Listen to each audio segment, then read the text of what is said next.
Installing the handlebars. Using the shims from box A, place one shim under the bars and one shim on top. Now reinstall the top cap. Tighten the four 4mm Allen heads in a star pattern. In some cases, the headset may be loose. Grab the handlebars and wiggle the bike to test.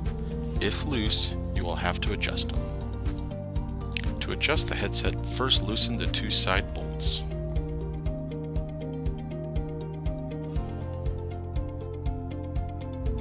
Now with a pick or screwdriver, remove the rubber cap, exposing the 4mm Allen head bolt.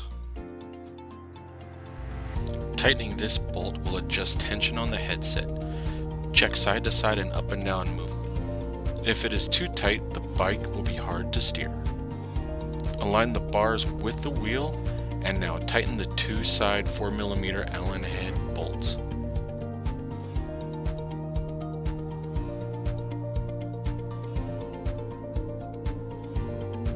Replace the rubber cap.